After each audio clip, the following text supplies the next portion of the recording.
Welcome to Gemara Academy. In this class, we will present an overview of the Gemara and Tosfos and Masechta Shabbos on the Chesed Aleph and the Chesed Beis.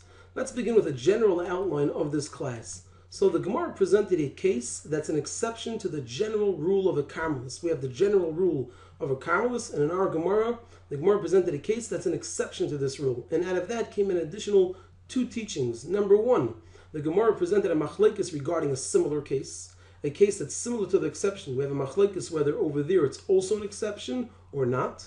And number two, the Gemara presented a teaching related to this case. Related to this case that's an exception, the Gemara presented a teaching. And on our piece of Gemara, there are three Tosfos. So let's see now the flowchart of the Gemara, and we'll present over here a general overview of the piece of Gemara. So the Gemara began with a teaching from Ula, which said that a post in the Rosh Hashanah that's 9 tefachim high and 4 tefachim by 4 tefachim wide, which should really be considered a Carmelist, because it's more than 3 tefachim high, so it's not part of the Rosh Hashanah anymore. It's not yet 10 tefachim high, so it's not a Rosh Hashanah, so it should really be a Carmelist. Says Ula that this post is considered part of the Rosh Hashanah, and the reason is because Rabbim mekatfim olav. The public adjust items on it. The public are carrying things, they need to adjust the items they're carrying, they would place it on this post and then pick it up again to carry. And since it's needed by the public, it's considered part of the Rosh Hashanah. The Gemara then moved on to two discussions. The first one is the big part of our Gemara, which is a question that Abaye asked Rav Yosef, and that is, Beguma Mai, what about a pit? We know a post that's 9 tefachim high and 4 tefachim by 4 tefachim wide is considered part of the Rosh Hashanah because the public will use the post. What about a pit that's 9 tefachim deep and 4 tefachim by 4 tefachim wide? Is it also considered part of the Rosh Hashanah because the public use it, they place items in it, or not? So Rav Yosef answered, V'chein beguma, the same as by a pit. Just like the post that's 9 tefachim high is considered a Rosh Hashanah, the pit that's 9 tefachim deep is also considered a Rosh Hashanah. Rav, however, argues with this and says, beguma loy, not by a pit. And the reason is because tashmish al yedei adchak loy shmei tashmish. Usage which is inconvenient, difficult, and uncomfortable is not considered usage, and using the pit is uncomfortable and inconvenient, and therefore it's not considered needed by the public, and as a result it's not a Rosh Hashanah, rather it will be considered a Carmelist.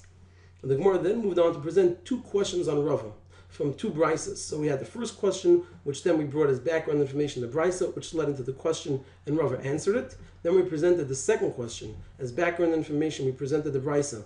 Then we brought an analysis of the brisa, which led into a question on Rava. And on the second question, Rava gave two answers and explained each of them.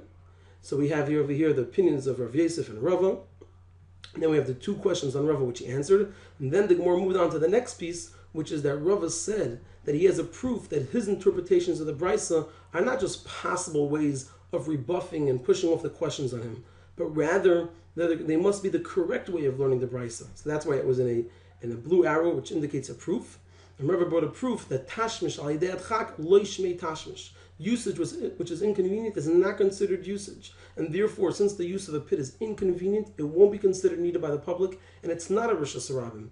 And he brought this proof by presenting a Mishnah with an analysis on this Mishnah, which led into the proof that usage which is inconvenient is not considered usage, and as a result, says Rava, his interpretation of the brises, that it should come out that a pit that's 9 tefachim deep is not a Rosh Hashanah, rather it's a Carmelist, is not just a possible interpretation of the brises, but rather it must be the correct interpretation, being that we cannot say that a pit that's 9 tefachim deep is a Rosh Hashanah.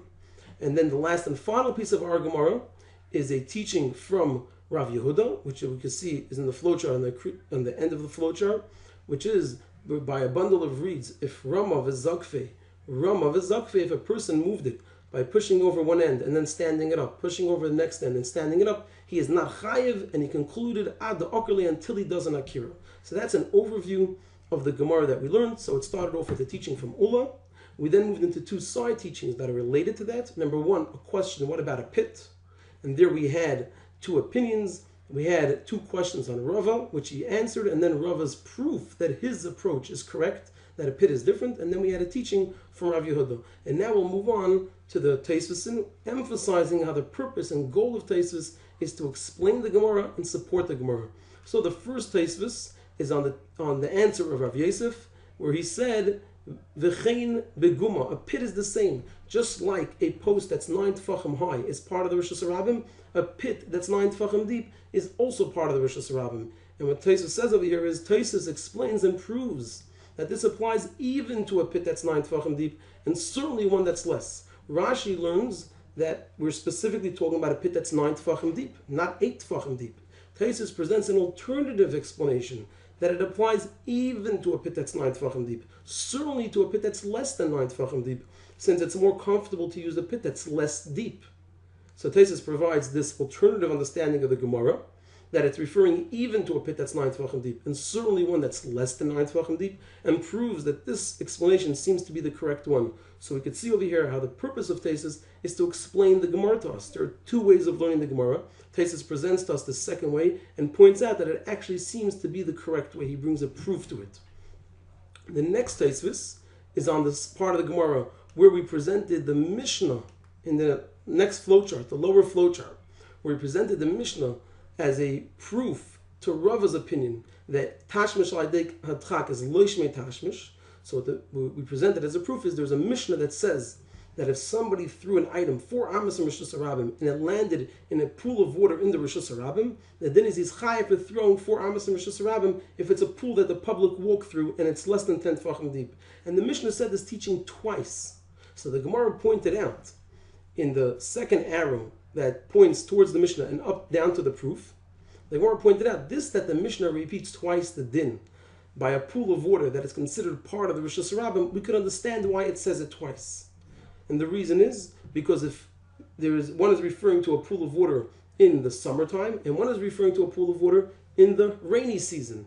And if we only said that a pool of water in the summer season is part of the Rosh Hashanah, we say the reason for that is because in the summer season people are hot, so they don't mind stepping into a pool of water. Therefore, it's considered part of the Rosh Hashanah, but not in the rainy season. And if we said that a pool of water in the rainy season is part of Rosh Hashanah, we would say the reason is because since in the rainy season people are dirty anyway, they don't mind stepping into a pool of water. However, in the summer season, people will not step into a pool of water, and maybe then it's not considered part of the Rosh Hashanah. So this is what the Gemara said to explain to us why the Mishnah needed to say twice the case of a pool of water.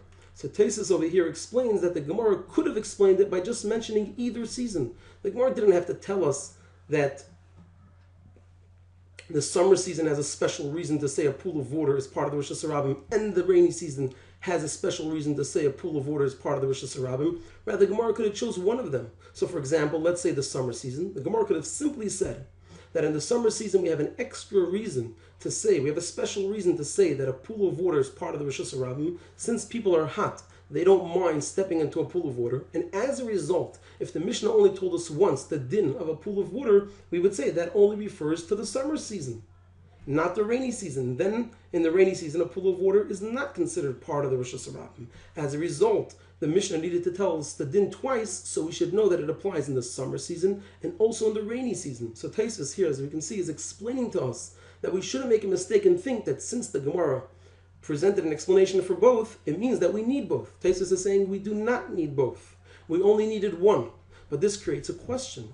Why then did the Gemara present both? And how can we make sense out of it? So Tosfos, that's the second part of Tosfos, and Tosfos explains why then did the Gemara mention both seasons and how it makes sense. And briefly, what Tosfos says is that the reason the Gemara mentioned both is because we find that there is a reason by both. So therefore the Gemara wanted to present both reasons. Now how does it make sense? We said using the rules of logic, by mentioning one, we already have our question answered. How does it make sense? How does the Gemara make sense of the fact that it's presenting both? Just because they both have reasons, it doesn't make sense to present both. So Tosfos explains that the Gemara is looking at the Mishnah as if it said a pool of water in the summer season and a pool of water in the rainy season. And to that the Gemara is explaining and says that it needed to say both of these, because if it only spoke about the pool of water in the summer season, we wouldn't know about the one in the rainy season. And if it only said a pool of water in the rainy season, we wouldn't know that the same is true by the pool of water in the summer season. So what Tosfos says is that the Gemara looked at the Mishnah and presented its explanation as if the Mishnah actually spelled out a pool of water in the summer season and a pool of water in the rainy season. So once again, we see that the purpose of Tosfos is to explain the Gemara to us, that we shouldn't make a mistake and think that the Gemara presented both because we need both. That's untrue, says Tosfos. We don't need both. One would have been sufficient. And then he explains to us, so why then did the Gemara present both, and how could we make sense of it? And the last and final Tosfos, the third Tosfos, is on the teaching of Rav Yehuda. And we'll just go back there to the teaching. The teaching of Rav Yehuda, that about a bundle of reeds by Rama v'Zokfei. Rama v'Zokfei, he's loy mechayev ad okerle. He's not chayev till he actually lifts it up. So there are three things in Tosfos here. Number one, Tosfos asks that this teaching is obvious. Of course the person is not chayev ad okerle. An akira is an integral part of the malacha. So of course if the person didn't do an akira, didn't lift up the object, of course he's not going to be chayev. So what do you need Rav Yehuda, an Ameira, to teach this to us? Number two, Tosfos asks why this teaching is brought here. How does this teaching belong in our Gemara in the context of what we're learning up to now?